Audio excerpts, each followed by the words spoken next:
네, 전해드린 대로 오늘 새벽 5시쯤 경북 포항에서 규모 4.6의 지진이 일어났습니다. 네, 포항 강진 이후 가장 큰 규모의 여진에 부상자가 발생하는 등 피해도 발생했는데요.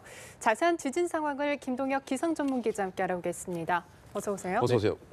네, 먼저 오늘 새벽에 일어난 지진 상황 다시 한번 정리해 주시죠. 예, 기상청에서는 오늘 오전 5시 3분 3초에 이 포항에서 규모 4.6의 지진이 발생했다. 발생 위치는 경북 포항시 북구 북서쪽 한 5km 지점. 그래서 지난해 발생한 강진과 거의 비슷한 위치에서 이번 여진이 발생했다. 이렇게 보시면 될 것 같고요. 기상청에서는 제가 조금 전에 말씀드린 대로 지난해 그 강진의 여진으로 보인다. 이렇게 또 분석을 하기도 했습니다. 규모 4.6은 전해드린 대로 그 지금까지 발생한 여진 중에서는 가장 강력한 여진이다. 이렇게 보시면 되겠고요.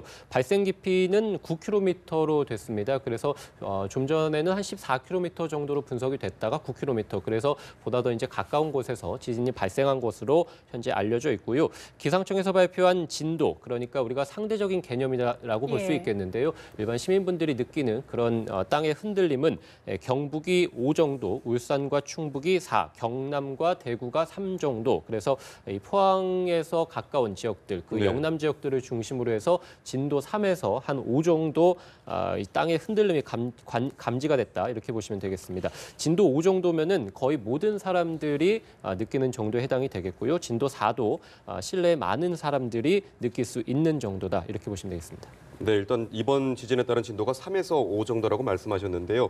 이 정도 진도이면은 좀 더 자세하게 어떤 흔들림이 나타나고 어떤 피해가 예상되는지 전해주시죠. 예, 우리가 진도 5 정도면은 말씀드린 대로 거의 모든 사람들이 느끼는 정도에 해당이 되겠고요. 많은 사람들이 또 잠을 깨게 되고, 그래서 실제적으로 이번에도 새벽에 발생하게 됐는데 많은 시민분들이 놀라서 그 문자 또는 이제 이 소방 당국에 전화가 좀 빗발쳤다. 이렇게 보시면 되겠습니다. 약간의 그릇과 창문이 깨지고 석고에 금이 간다. 그래서 실제적으로 지금 들어온 내용에 따르면 담벼락이 일부 무너진 것으로 또 알려져 있는데요. 이 정도의 규모가 진도 5 정도라고 보시면 되겠고요. 나무나 전신들, 그래서 높은 물체의 교란, 흔들림이 좀 심하다. 이렇게 보시면 되겠습니다. 진도 4 정도, 그러니까 일부 울산이나 이런 지역대에서 느끼는 진도 4 정도도 역시 실내에 있는 많은 사람들이 느낄 수 있습니다만 진도 4는 옥외에 있는, 그러니까 옥상이라든지 바깥에 있는 사람들이 느끼기에는 조금 어렵다. 그래서 아무래도 실외에는 이런 소리들이 좀 많기 때문에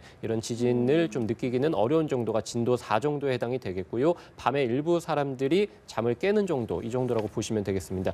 행정안전부에서는 현재 행안부 차원의 비상 단계를 현재 좀 발령을 하고 있는데요. 현재까지 파악된 피해 현황은 경상자가 2명, 그리고 현관 문 개방이 11건, 엘리베이터가 멈추는 사고가 2건 발생했고요. 건축물의 상수도관이 파열된 게 1건, 에어컨 실외기 1건 정도가 피해를 입은 것으로 알려져 있습니다. 경상자 중에 1명은 머리를 다쳤고 나머지 1명도 이번 흔들림으로 인해서 놀라서 역시 119에 도움을 요청하는 경우, 그래서 경상자는 지금까지 2명으로 파악했다. 이렇게 밝혔고요. 소방청에 따르면은 7시 기준으로 대구에는 350건 정도, 부산에도 320건 정도, 경남에 107건, 경기도 83건, 충북도 78건, 서울 41건 정도의 신고 전화가 접수됐다. 이렇게 밝혔습니다. 예, 더 이상의 큰 피해가 없어야 할 텐데요. 사실 포항 강진이 일어난 지 3개월 정도가 지났지만 그동안에 규모 이 정도의 여진이 계속됐지만 이렇게 큰 여진이 온 거는 처음이죠. 예, 그렇습니다. 사실은 지난해 11월에 경주에서 포항에서 5.4의 지진이 발생한 이후에 가장 큰 규모의 여진이 3개월 만에 나타났다. 이렇게 보시면 될 것 같습니다. 그래서 포항 강진이 있고 나서 가장 큰 여진은 바로 그 당일에 발생한 규모 4.3의 여진이었습니다. 그래서 지금까지는 규모 4.0에서 5.0 사이가 한 차례 있었는데 오늘 그 규모 4.6이 발생하면서 지금까지 포항에서 강진이 발생한 이후에 4.0에서 5.0 사이에 그런 강한 여진은 2차례로 늘어나게 됐습니다. 그래서 말씀드린 대로 오늘 발생한 지진이 지금까지의 여진 중에서는 가장 강력한 여진이다. 이렇게 보시면 되겠고, 지금까지 여진은 89차례 정도 발생하게 됐습니다. 그중에서 규모 2.0에서 3.0 미만이 81차례 발생해서 가장 많은 이 규모가 바로 이 규모 2.0에서 3.0 사이에 분포를 하게 되겠고요. 규모 3.0에서 4.0 미만도 6차례 정도 발생했다 해서 규모 3.0 이상이면 역시 또 많은 시민분들께서 이 흔들림을 느끼는 정도에 해당이 되겠습니다. 그래서 규모 3.0에서 5.0 미만, 그러니까 비교적 강한 여진은 지금까지 총 8차례다 보시면 되겠고, 말씀드린 대로 오늘 발생한 지진이 지금까지의 여진 중에서는 가장 큰 규모다, 기상청에서 밝혔습니다.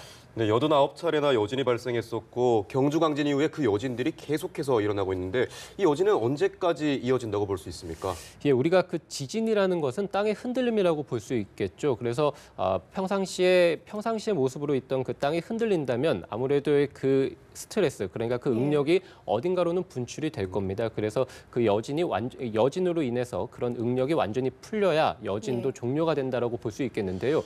우리가 그 경주 지진만 놓고 본다면은 사실은 1년 넘게 여진이 지속이 됐었죠. 그래서 규모 5.8에 따라서 여진들이 지금도 계속해서, 그러니까 규모 2가 안 되는 미소 지진들은 계속해서 관측이 되는 것으로 알려져 있습니다. 포항 같은 경우는 사실은 이제 규모가 5.4로 경주보다 낮았기 때문에 여진의 빈도가 그렇게 많지는 않았습니다. 다만 이 2월 달 들어서 최근에 여진들이 계속해서 또 일어나고 있습니다. 규모 2.0이긴 합니다만 2월 초 들어서, 그러니까 이달 들어서만 5차례 여진이 발생하게 됐거든요. 그래서 규모 2.0에서 한 2.9 정도의 여진이 5차례 있고 나서 오늘 이제 규모 4.6이 있었고요. 이 규모 4.6이 있고 나서 또 한 번 규모 2점대의 여진이 지금까지는 6차례 정도 발생하게 됐습니다. 그래서 전문가들은 이 여진은 한 수개월가량은 지속된다라고 보고 있습니다. 지금 포항에서 강진이 일어나고 한 3개월 정도 지났습니다만 한 수개월 정도는 여진이 지속돼, 또는 길게 본다면 1년 이상도 규모 2점대의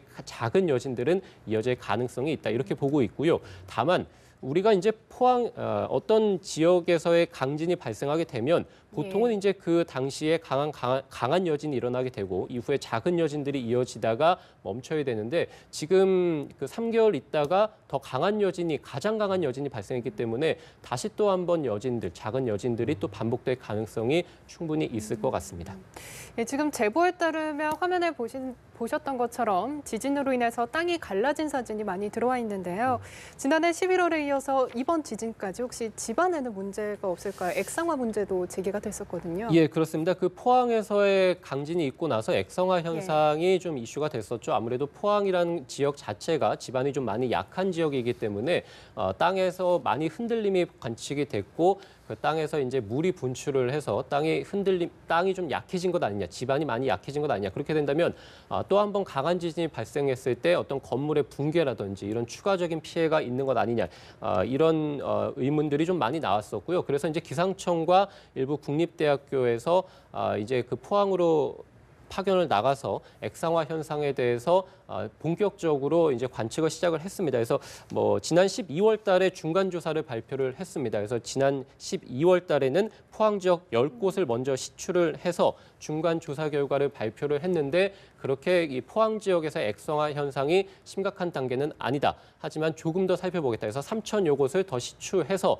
정밀 조사 결과를 발표하겠다라고 발표했는데, 실제로 최근에 지난 6일에 포항 지역 3,000여 곳을 시추한 그 결과를 발표를 했습니다. 그래서 그 행정안전부에서 발표한 결과에 따르면 212곳을 실제적으로 조사를 했는데 6곳은 액상화 현상의 위험 단계에 들어있다. 그래서 액상화 지수가 매우 높은 수준으로 판정이 됐었고요. 그밖에 나머지 지역들은 액상화로 우려할 사항은 아니다, 이렇게 밝혔습니다. 다만 그 매우 높은 수준으로 그 지수가 나온 6곳도 역시 이제 도심 지역은 아니고요, 논밭이다, 이렇게 밝혔고, 그래서 전체적으로 봤을 때 종합적으로는 행정안전부에서 그 포항 지역 강진에 따른 액상화 현상은 위험한 수준은 아니다라고 밝혔습니다. 우리가 규모 5.4에 따른 액상화 현상이 그렇게 위험한 수준이 아니다라고 행안부에서 밝혔기 때문에 이번에 규모 4.6에 따른 추가적으로 액상화 현상이 더 위험하겠다, 이렇게 보기에는 좀 어려울 것 같습니다.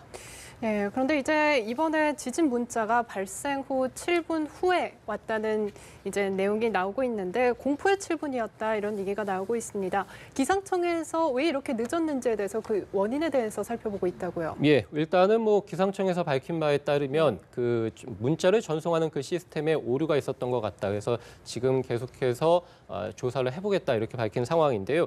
그 오늘 오전 말씀드린 대로 5시 3분 3초에 정확히 이제 지진이 발생했죠. 규모 4.6의 지진이 있고 나서 55초 후입니다. 오전 9시 4분에 이제 규모 4.7, 그러니까 이것은 긴급 문자라고 볼 수 있겠습니다. 그래서 네. 조기 경보라고 볼 수 있겠는데 지진이 발생하고 나면 기상청에서 가장 먼저 분석이 아닌 자동적으로 관측한 정보를 일단은 뭐 문자를 통해서 밝히게 되고요. 그래서 규모 4.6이었다가 오전 5시 8분, 그러니까 지진이 발생하고 나서 5분 후에 수동 분석을 통해서 규모가 4.6이다라고 하향 조정해서 문자를 역시 전송을 했습니다. 일반 국민에게 이제 문자가 전송되는 긴급 재난 문자 같은 경우는 7분 후, 지진이 발생한 7분 후에 오전 5시 10분에 긴급 재난 문자가 발송을 하게 됐는데요. 많이 늦은 겁니다. 그래서 지난해 포항에서 강진이 있고 나서는 19초 만에 이 경보가 발표가 됐고 네. 23초 만에 바로 이제 긴급 재난 문자가 발생하게 됐습니다. 그래서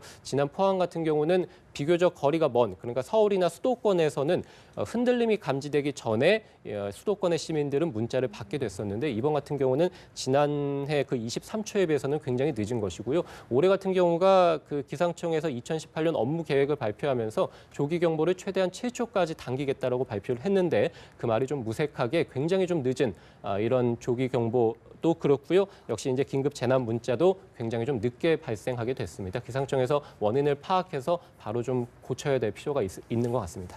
예, 이른 시간 많이들 놀라셨을 텐데 더 이상의 피해가 발생하지 않도록 바라겠습니다. 지금까지 김동혁 기상전문기자와 함께 지진 상황에 대해서 알아봤습니다. 고맙습니다. 고맙습니다.